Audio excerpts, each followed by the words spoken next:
Before the season even kicks off, soccer fans are already making predictions. Who wins the league? Who qualifies for Europe? And who's lifting the trophy at season's end? On Kalshi, America's #1 prediction market platform, you're trading against peers in a live market, meaning there's no house. And as the probability changes, you can buy in and out of your position. For a limited time, download the Kalshi app and use code CUP26 to get $10 when you trade 10. KALSHI, Kalshi. Trade the beautiful game. 18 plus only. Restrictions and eligibility requirements apply. Event contract trading involves risk and may not be suitable for all investors. Prices, values, and available markets may differ from those mentioned. For more information, see kalshi.com/regulatory. Hello, I'm Jason Lee, and you are tuned in to Tricky Talk. Who hits it low into the corner. Mass Wood, who gets it back here through Gibbs. Yeah! Towards the back post. Yes! In! Igor Jesus! Back post.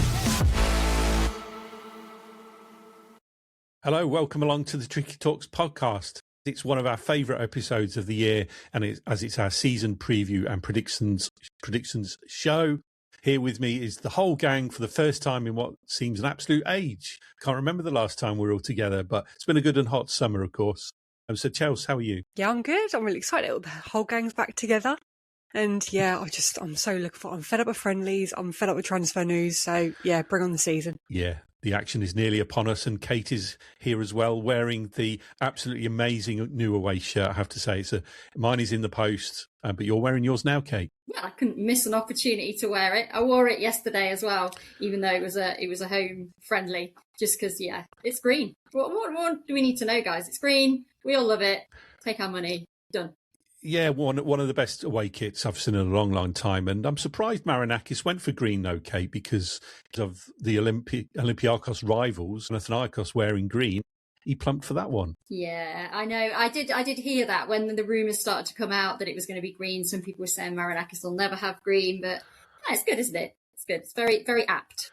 Yeah, talking a little story on kits. We'll come to you in a moment, Mollo, sorry, but little story on kits, and you know this story as well, Kate, that the kits are actually signed off a year in advance, aren't they, Kate? We know this story. So they've already signed off next season's kits. So what people don't realise, every year Adidas send Forest 18 different kits, 6 home, 6 away and 6 third kits. And the powers that be, or the senior managers, they talk about each kit and narrow it down to 2 final versions of each kit. So you get 2 final home ones, 2 final away ones, and 2 final third kits. And the final and deciding vote goes to Marinakis.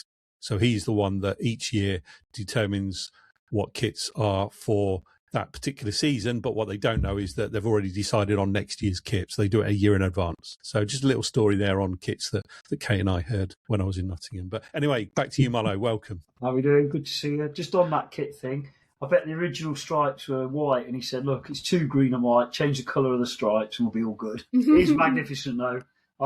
I ended up doing that thing that I never normally do because of my busy day on Friday. I drove down and I mistimed it. I left it at 8:45 thinking there'd be loads of traffic, and I have trouble parking or whatever.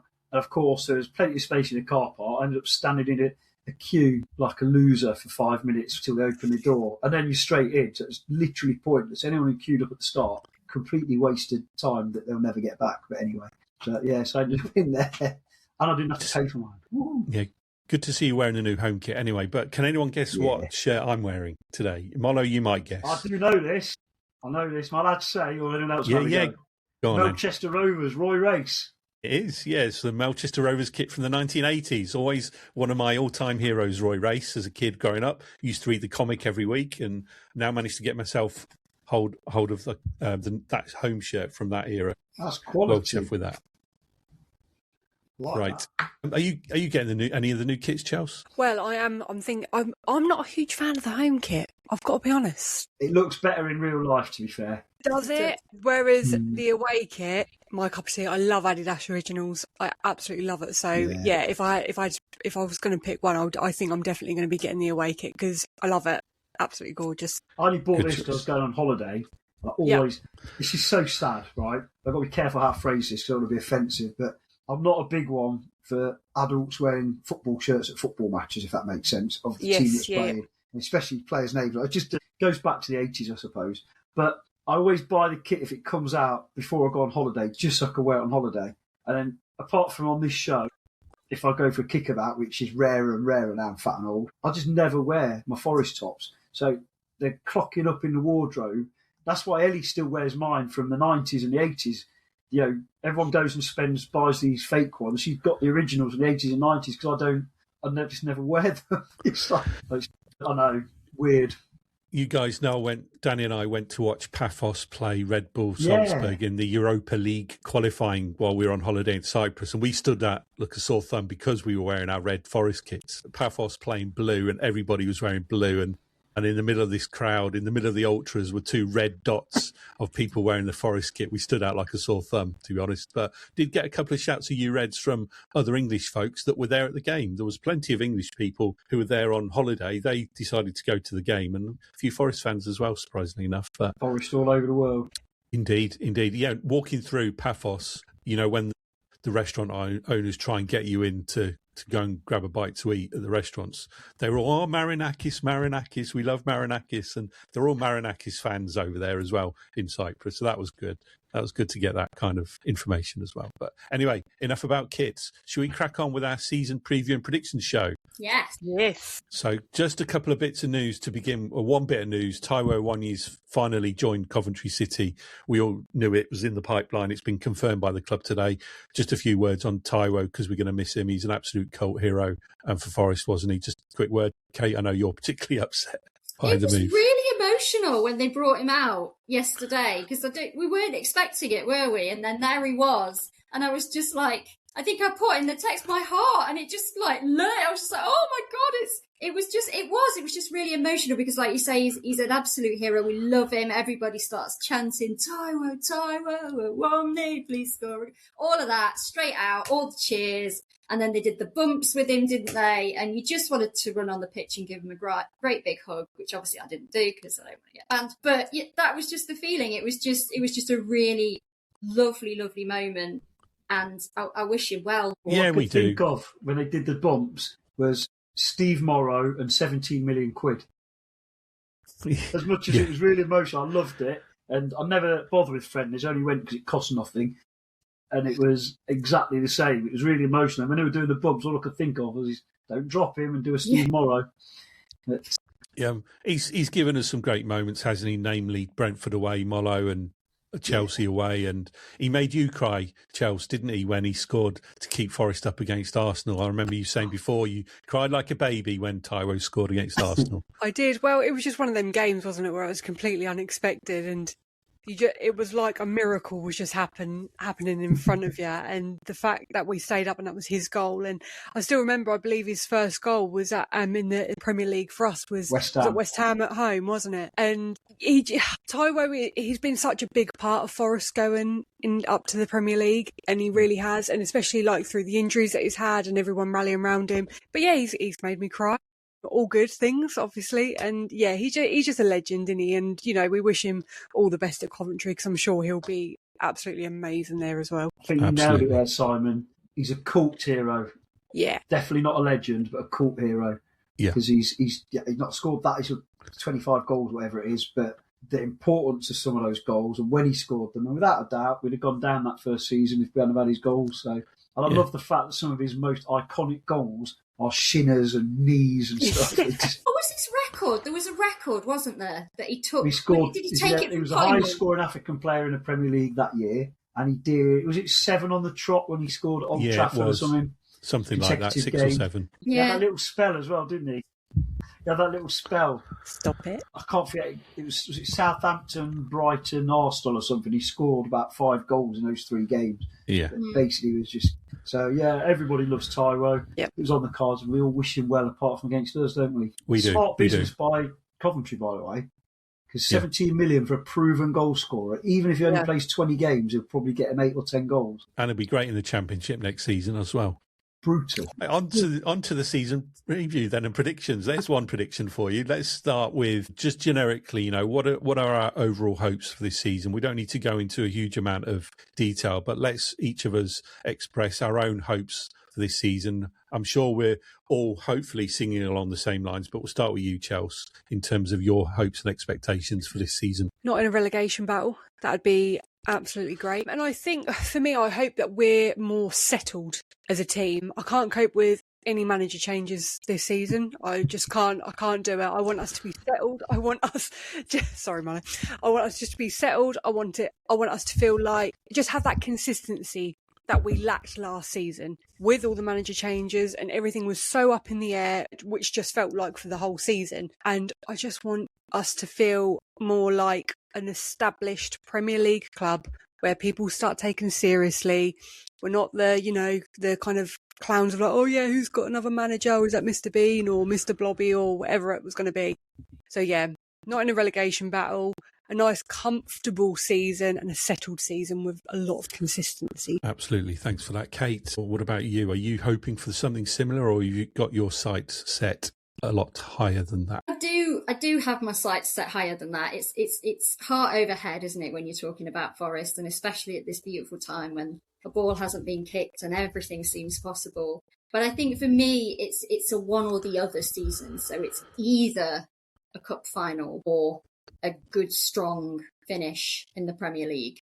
I'm not crazy enough to think that we can do both in one season, but one or the other feels possible. Yeah, what about you, Molo? 4 words: top 10 and trophy. Simple as that. Yeah, I mean, I'm along the same lines in that I've said it before, European qualification is the aim again for this season. We had a taste of it last year, and given the ways to European qualification are numerous, so you can either do it through the league or through a cup win. And I think a cup win, like you say, has got to be the target now. We've had so many semi-finals now where we've unfortunately lost and not made it to the final. It's time to take the next step and get to a final, which is a route to European qualification with the added bonus of a cup win. But also, I think they're more than capable of doing it through the league as well, as you know, with lots of teams in various European competitions. Each of them are likely to find the balance difficult, like Forest did last year.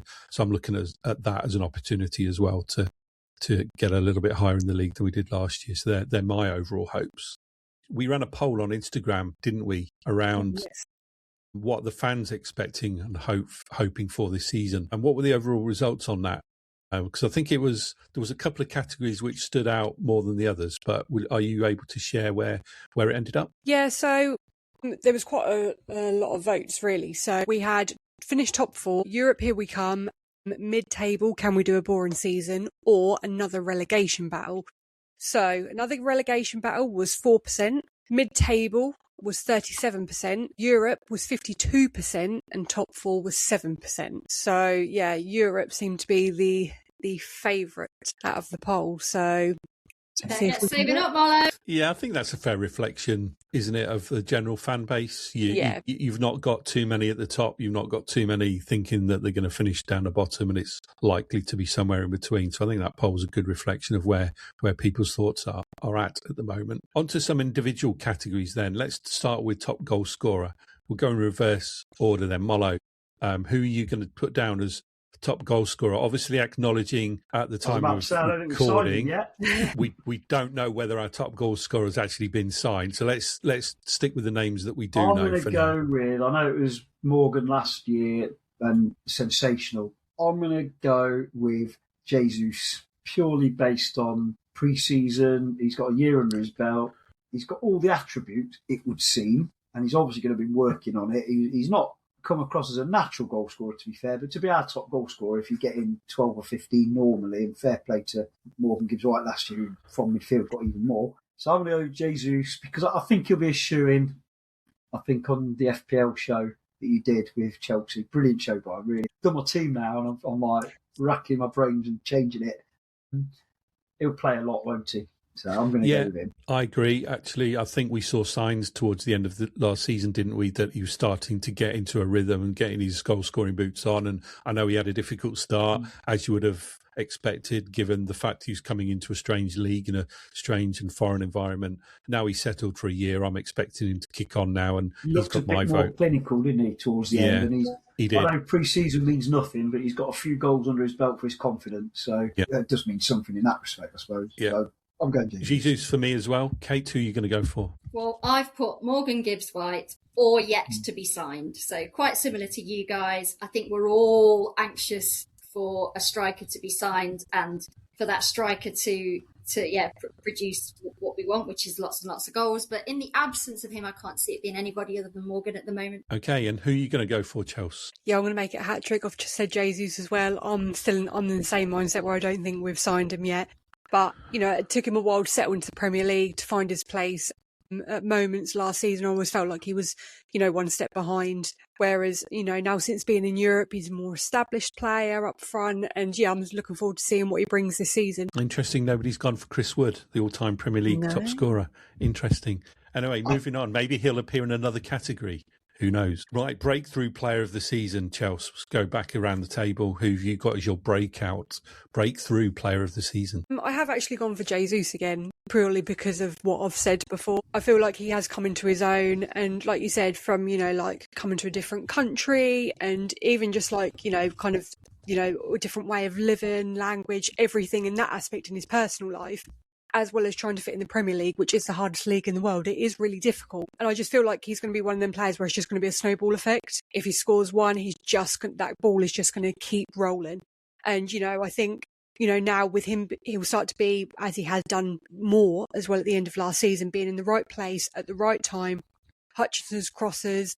I'd like to see him, Gibbs White just kind of sitting behind him, and maybe him being able to just supply him with that. I think he could have a chance to be quite unstoppable. So I'm going to say Jesus. Okay, and Kate, who's your breakthrough player of the season? I'm going to agree with Chelsea on that one. That's where I've gone for Jesus, because he showed so much promise, but there was so much put on him last year. He did seem to come into his own towards the end. I'm not sure quite how he's going to play this season. I do think we're looking at the 210s, aren't we? And I think that he could actually fill that role, but that may not be a bad thing for him. So I think it's going to be a really, really good season for him. And I think we're going to be talking about him a lot, and a lot of other people are going to be talking about him and hopefully eating some words that they had to say last year. Yeah, somebody else who could potentially fill one of those 210s is a player who I've got as my breakthrough player, and that's Dan Ndoye. I think he's got opportunity now to perform well on the back of a good World Cup. Whether he's in the shop window or not, we don't know. But I think in a potentially a new role, which he started in a friendly, which one was it? Leverkusen,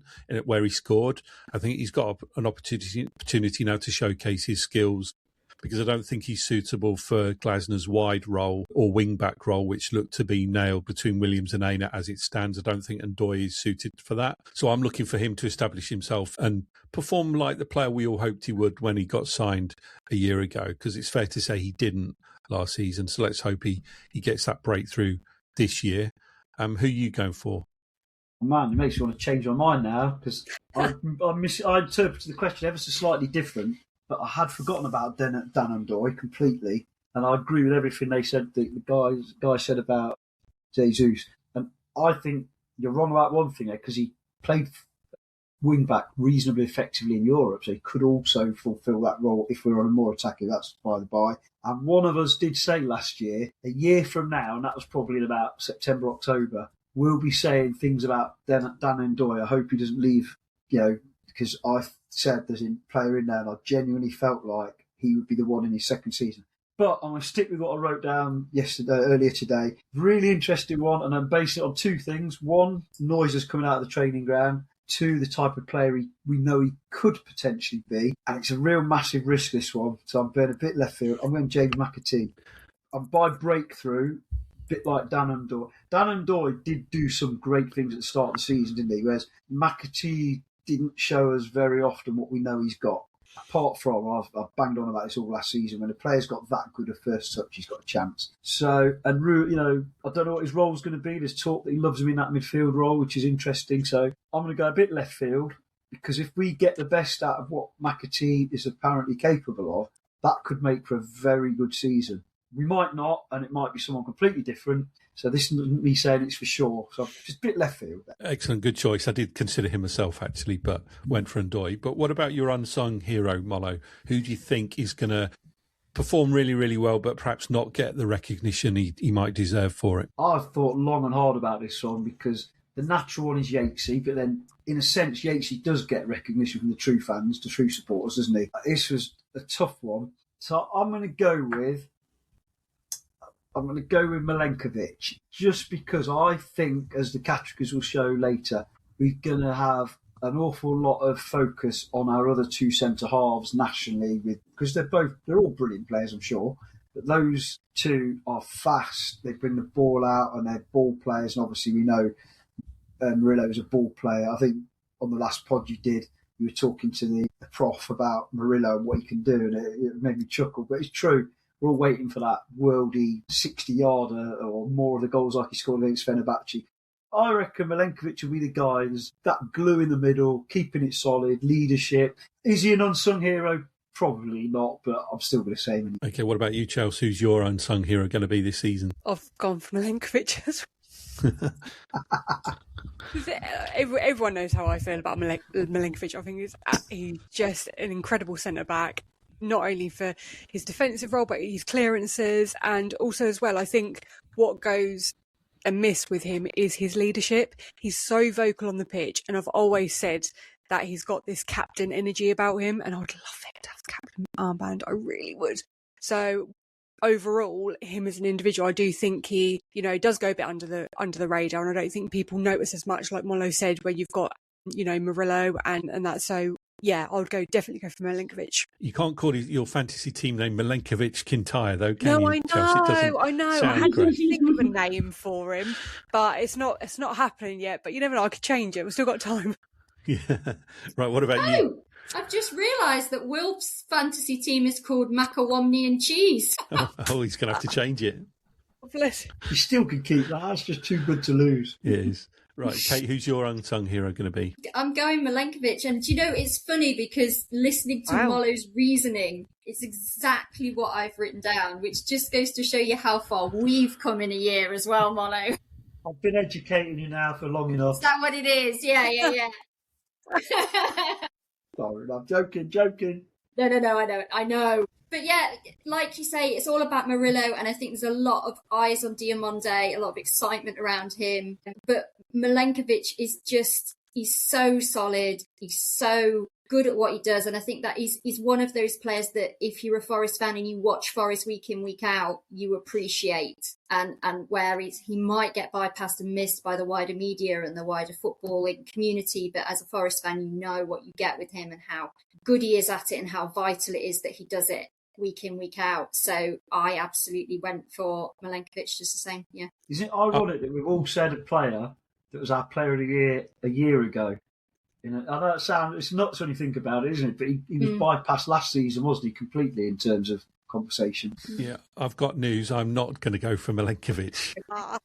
I'm going to go for a player who I think has got the potential to do a really, really good job in his position, but may not get the recognition for it due to the players that will be surrounding him, and that's Schlager, the new signing. I think he's got the potential to do a really, really good job. Now, I'm not saying for one moment he's the new Elliot Anderson, he's the new Xavier Schlager, and I think he can fulfill a role and provide the skills necessary alongside Sangari if that's where he ends up playing, without necessarily getting the glory or the recognition for it. So I think he's going to be my unsung hero. Remains to be seen, of course. But yeah, that's who I've gone. Right, from unsung hero to most improved player. And I'm going to kick off this one with a player who I'd already written down for this category, but then reinforced my decision with a really decent display against Brest at the weekend, and that's Luca Netz with a goal and an assist. And I know he showed glimpses last year of the player he can be, albeit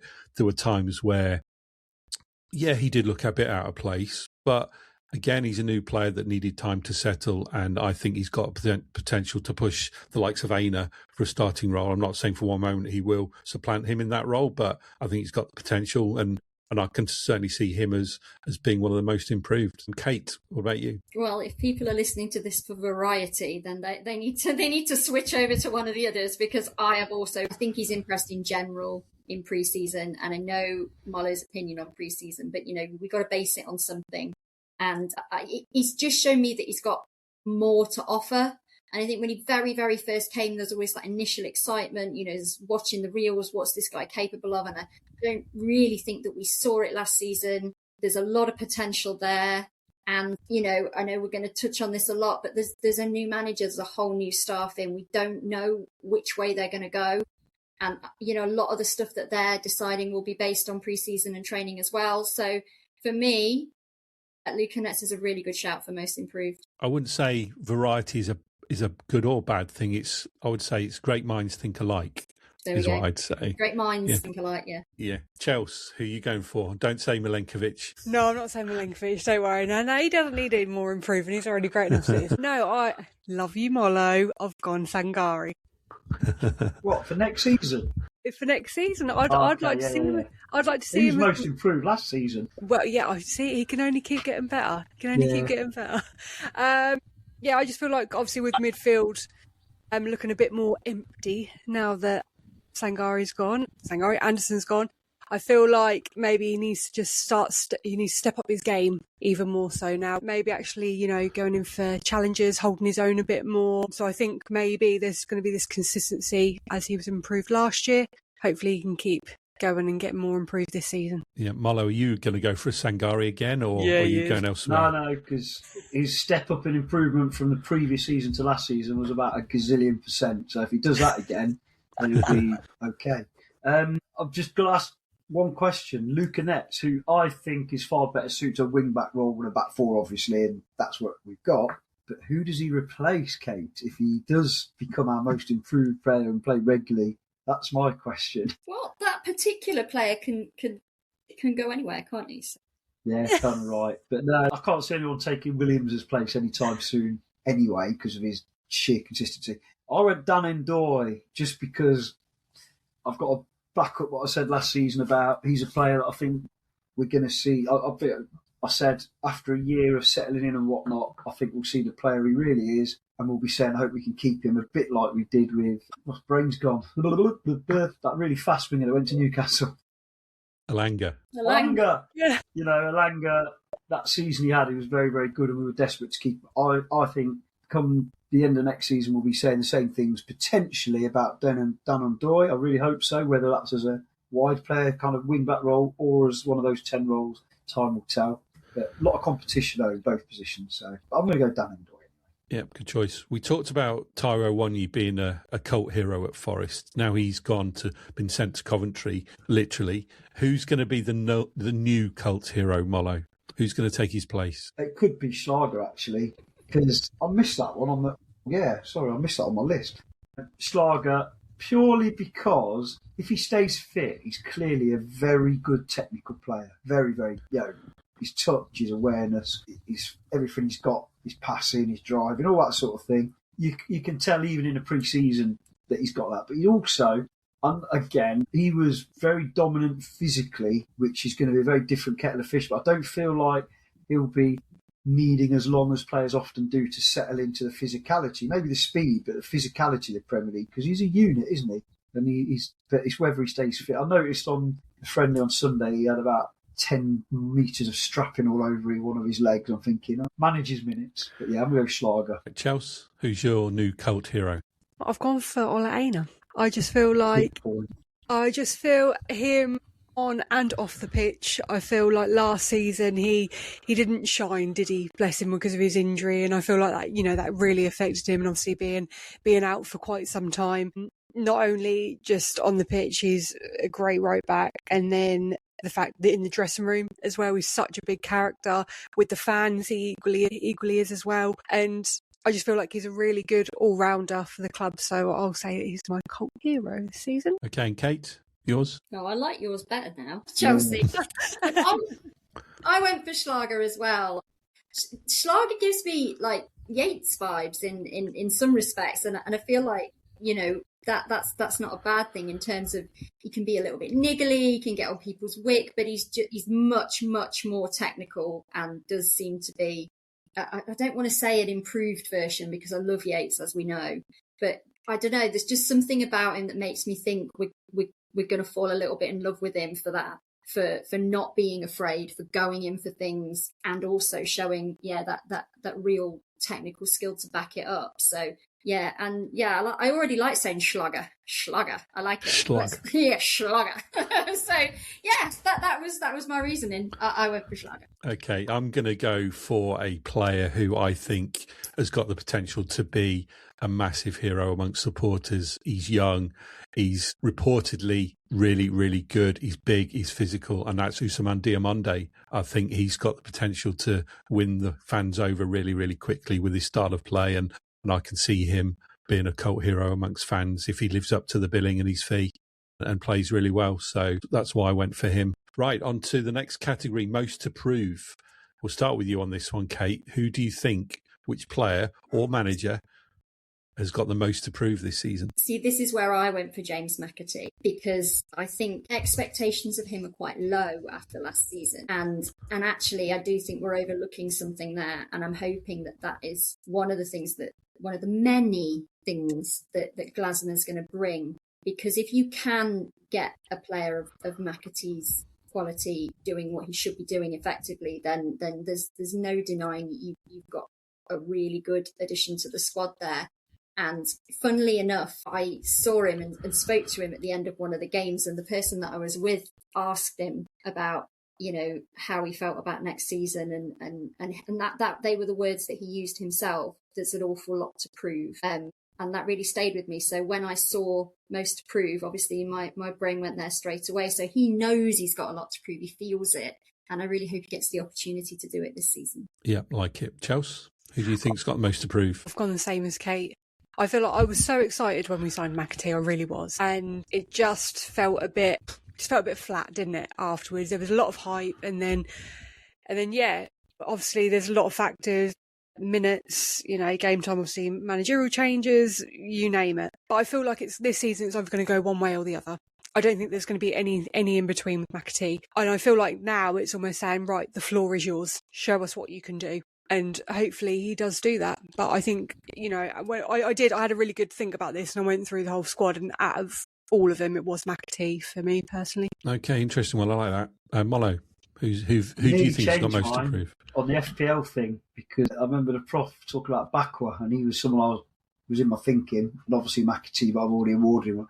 I'm going to go with the guy who's going to have to really step up, and you've already mentioned it, in Sangare, because he hasn't got anyone to carry him in midfield physically. Yeah. He's got to, it's the way we play is different, isn't it, now? We've got 3 centre-backs, gives us a bit more stability, potentially 5 at the back when we need to defend well, but that midfield is still where games tend to be won and lost. So for me, without Anderson in there, and obviously there'll be somebody, could be Schlager, could be Yatesy, whoever it is, it could be McAtee, who's also got a lot to prove. I'm going for Sangare because he's got to prove that he can be the main man in midfield, because he certainly wasn't last year, regardless of his improvement. The main man in the league, never mind at Forest, was Elliot Anderson, who Man City look like they've already ruined. But anyway, let's not go there. So for me, I'm going to go Sangare, and not just because I'm quite harsh with him, but because when he's got the ball at his feet, he can ping a pass. When he gets a chance to shoot, he can absolutely hammer it. When he gets a chance to thread a through ball, he can see a pass. But we just don't see anywhere near enough of it, because he hasn't had to. And defensively, he's not very good at winning tackles or headers. So I want to see that midfield too have got to be more progressive anyway, because they've got those 3 behind them. And that's the whole thing about this system with the midfield when it's played the way he likes it at Palace. Their midfielders are very important players in the attacking third, aren't they? And that's where Sangare is at his very best, when he's got that ball at his feet. He's one-touch passing, he's shooting, all that. No one's questioning that, but we just didn't see enough of it. For me, for 30 million quid, which you could say the same about McAtee, but I'm going to go there. Be different. Okay, I've gone for somebody different as well, and I've gone for a young player who has been on the edges of the first team squad for a couple of seasons now, and we've heard a lot about him and how much he could potentially play a role in the future, but it's time to show that, I think. And I acknowledge that he's young, and I'm talking about Zach Abbott. I know he's young, and I know that he's got a lot of competition for playing time at his role, but if he's not going to be a regular in the first team, then for the sake of his own development, at least get him out on loan so he can get a season at another club where he's playing week in, week out. Because if he doesn't get that, then I fear for his minutes this season, to be honest, given the fact we've now got 3 strong centre-halves Plus, you have the likes of Jer Cunha, Morato, even Tyler Binden yet hasn't gone out on loan, so we don't know what's going to happen to him. So there's a lot of competition for places for Zach Abbott now, and I'd really like him to succeed at Forest, but I think he needs to show some development in order to make one of those roles his own, basically. So, yeah, that's why I went for Zach Abbott on that one. Right, on to the cup competitions. Don't need to go into too much detail, but just want you to provide the round that Forest will get to in each of the two major competitions, starting Chelsea with the Carabao Cup. Which round do you think Forest will reach? I was stuck on this one, but I'm going to say round 4. Round 4. Round 4. Mollo. Carabao. Yeah. We're lifting it. Completed it, mate. Winners. Kate, are you as optimistic as Mollo? Out on Tuesday. Hey, dude, that's not a bad team of stiffs we've got there, to be fair. I really don't like the draw at all for the Carabao.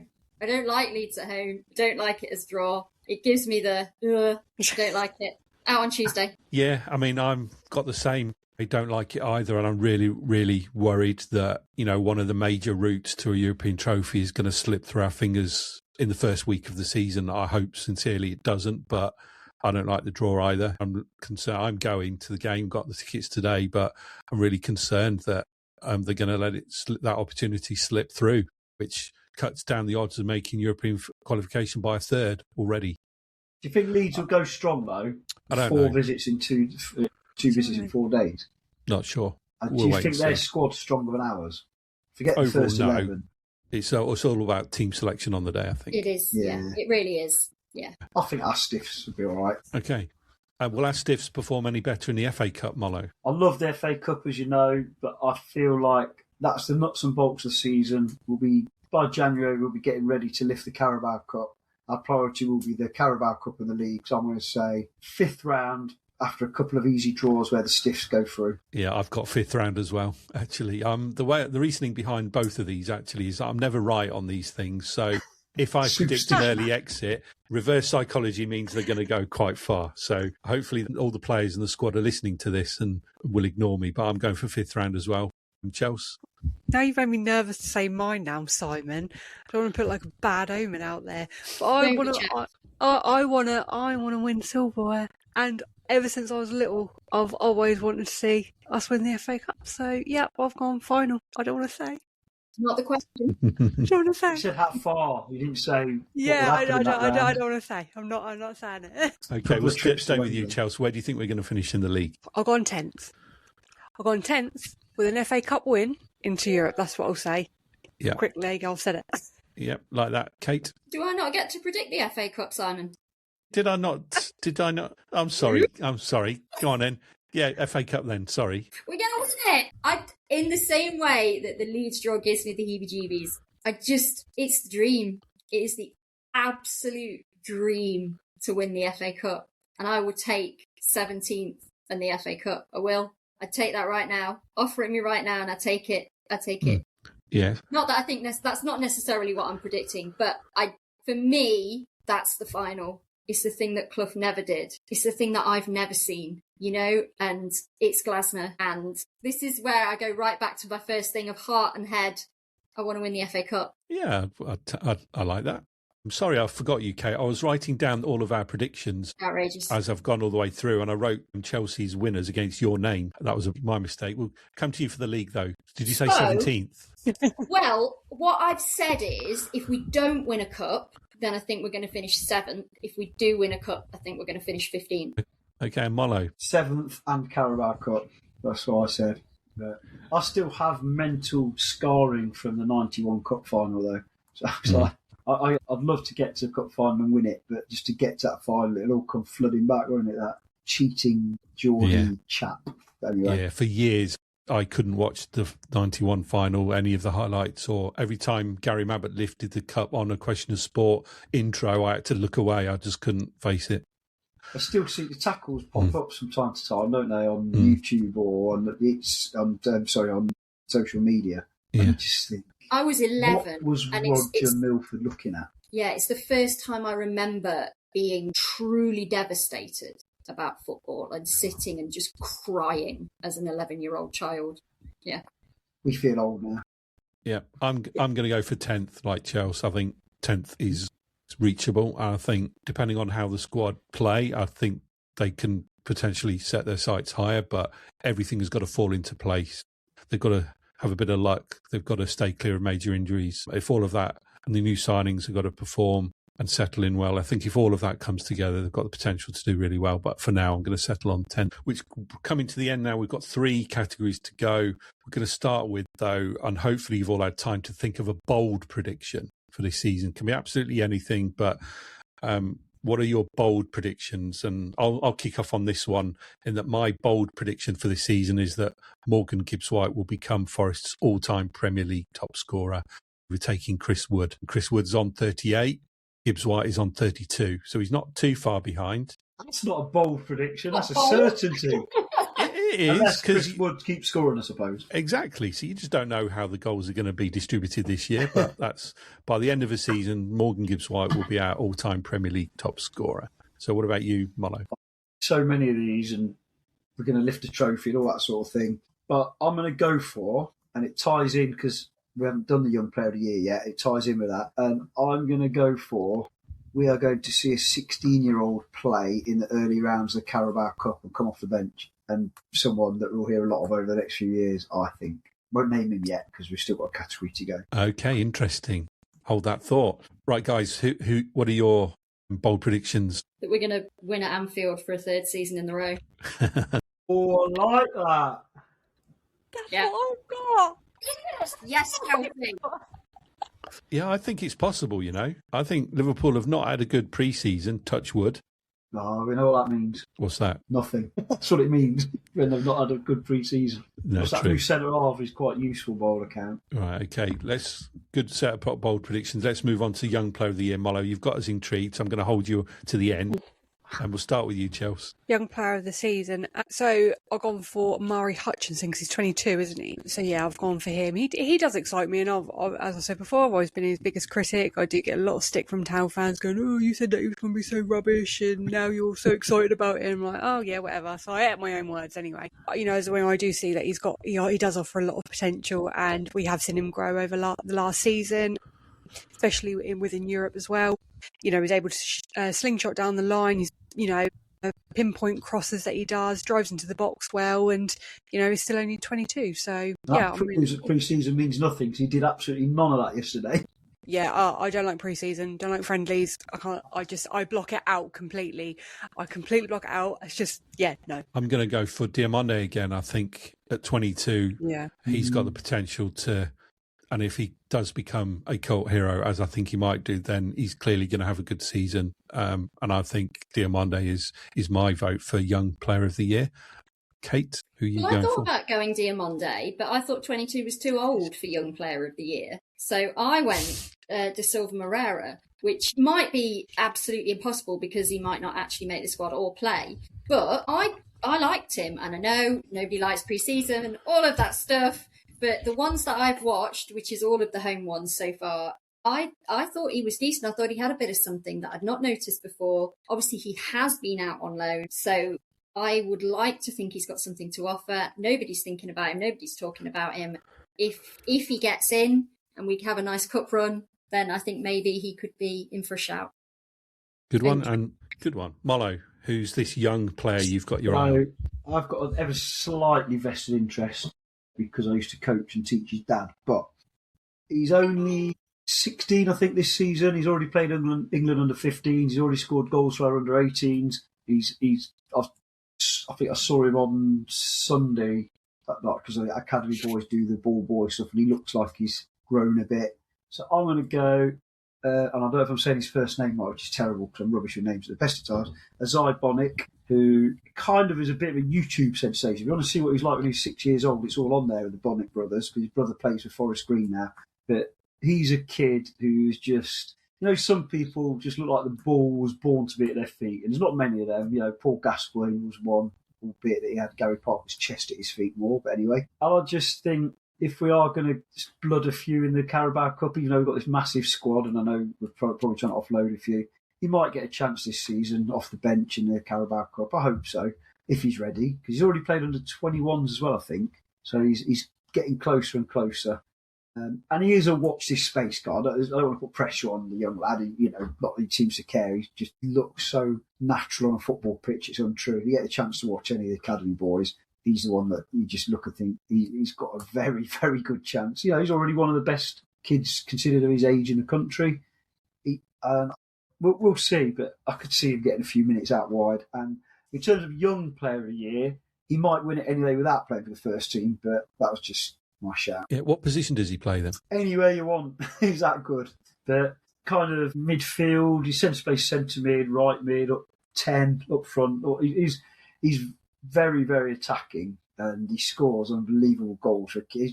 He's been able to smash a football since he's about 6 years old as well. His ball contact is insane. So he scores all sorts of goals. There's clips out there of him basically taking on a whole team and scoring. I don't want to build someone up as to say, oh, look, this is the next Messi or anything like that. I'm not being that daft. But he's got a real chance of making it and being an academy lad, probably the first one since Jono to establish himself in the side, if Zach Abbott doesn't quite get there sooner. Remind everyone of his name again, Molo? Zay Bonnick. Zay Bonnick. Okay, Yeah. One to watch out for then. We'll wait with interest to see what happens with him. The last and final category, the big one, the player of the year. Else, we'll start with you. Who do you think is going to get the 2026-2027 Forest Player of the Year award? I think it's got to be Gibbs White. I think, especially after with Nico Williams winning it last season. I think obviously with Anderson going as well, there's a bigger hole in midfield, and I just think Gibbs White is just only getting stronger and getting better, and I just feel like he missed out on that last season as well. Obviously, Nico rightly deserved it as well. But I think there's plenty more goals, plenty more assists from him this season, so I want to go Gibbs White. Okay. Kate, who are you going to go for? I'm also going to go for Morgan Gibbs White. I still think he's our main man. I still think even in this new system, it's all going to hinge around him and how he plays and how he does. And I am absolutely on board with that. I love the guy. Yeah, just go out and show them what you've got, Morgan. We're all behind you. Player of the season. Yeah. Molo? Well, I was going to go for that guy. I can't see who that is. Who's that? Sorry, it was Morgan Gibbs White. I've bumped into them in West Bridgford. No, I'm actually going to go Diamondi, more in hope than anything else, because if he's our player of the year next season, not because I don't think he'll be good, but it means he'll have settled in straight away. He'll have been brilliant, and injury permitting, the two either side of him are just brilliant. So if all three of them are brilliant, nobody's scoring very often against us, which is what you build from the back, don't you? That said, I totally get. I love Morgan Gibbs White. He is our attacking threat, isn't he? So, but no, I'm going to go for Diamondi more because of what it could mean for the season. Yeah, I'm going to go for Gibbs White as well. I think he's going to play this season with a massive chip on his shoulder, having missed out on England's World Cup squad. I think he's fresh as well. Of course, he's not got a tournament to recover from. So I think you're right. He's our main man, and I'm fully expecting him to have a really good season for Forest, and will get my vote for Player of the Year.